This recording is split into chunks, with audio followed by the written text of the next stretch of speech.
Isang emosyonal na panalo para sa NX-led Chameleon para magsuot silang lahat ng puting ribbon. Habang pinabagsak naman ng NX-led ang kanilang sister team na Akari, Coach De Brito, di nakapalag sa Japanese coaching style ni Taka Minowa. Ano na ang gagawin ng Akari ngayon? Pero bago pa man ang lahat, huwag mo namang kalimutang mag-subscribe at i-spike ang notification bell para lagi kang updated sa mga valuable ganap.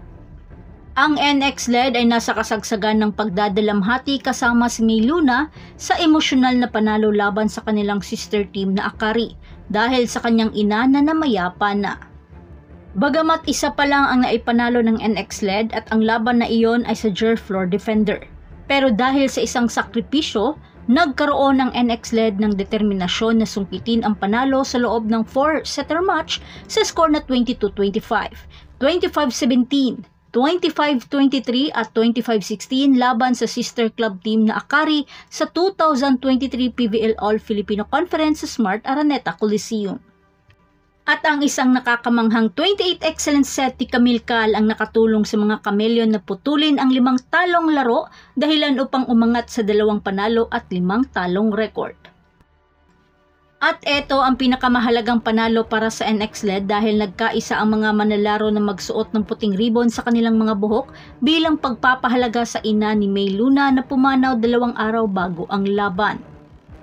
At nagkaroon ng emosyonal na selebrasyon pagkatapos tapusin ni May Luna ang game-winning point para sa NX-led bago siya niyakap ng kanyang mga kasamahan at ni Coach Taka.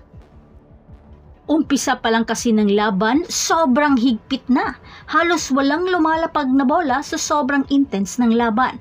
Nang maitabla ni Nespero sa 15-all ang score mula sa 4 points lead na kalamangan ng Chameleon, dito na hindi nakahabol ang NX-led sa Akari. Hanggang sa nasungkit ng Akari ang score dahil naisahan ni Cobb ang NX-led. Ginamit na ng husto ni Cobb sa bandang dulo ang kanyang mga middle blocker, mapa-opensa man o depensa. Bagamat maganda naman talaga ang nilaro ng Chameleon pero naunahan lang sila ng Akaring masungkit ang momentum sa score na 25-22.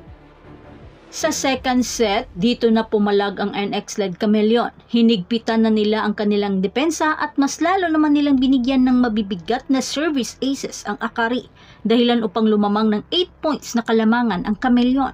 Sa puntong ito, hindi na matatawaran ang floor defense nila Jo Maraginot at Rachel Horbina.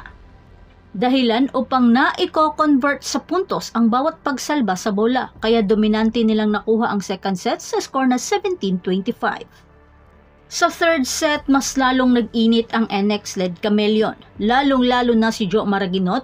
Dito na kasi inilabas ni Jo ang kanyang buong pwersa sa kanyang floor defense at steady receive, hanggang sa naitabla ito ni May Luna sa 17-all sa kanyang cross-court attack, pero nagawa pa ring sungkitin at maitabla sa 21-all ni Faith Nisperos at agawin ang momentum.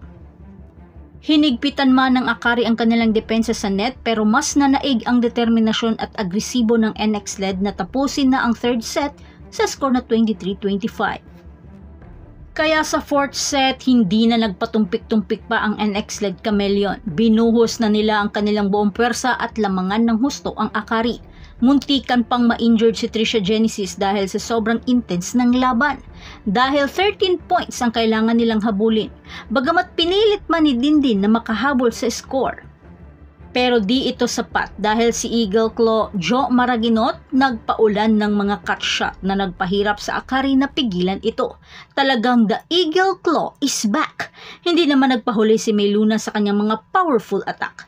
Hanggang sa tuluyan ng maagaw ng NX-led ang momentum at tinapos ni May Luna sa isang emotional na off-the-block hit, dahilan upang mapagtagumpayan nilang itawid ang kupunan.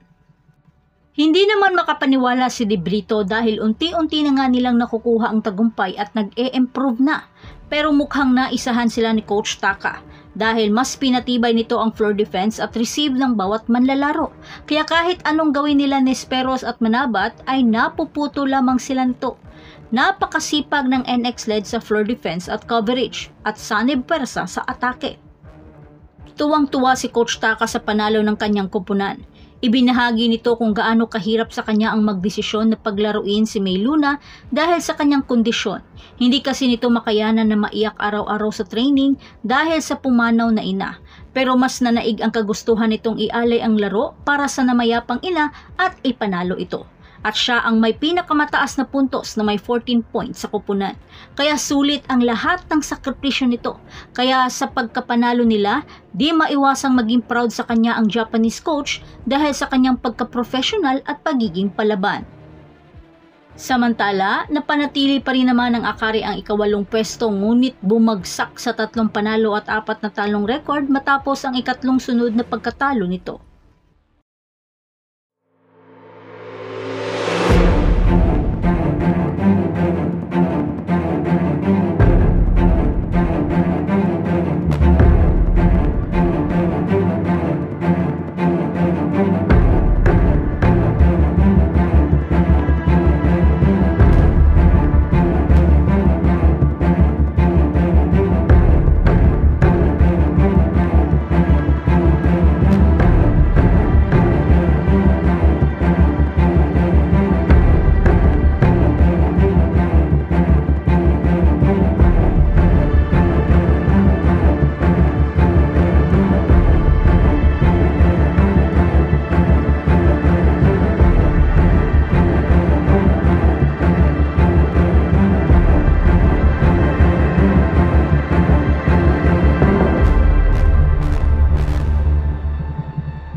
So that's it. Thanks for supporting this channel and please don't forget to like and subscribe and spike the notification bell para lagi kang updated sa mga valuable ganap. And thanks for watching.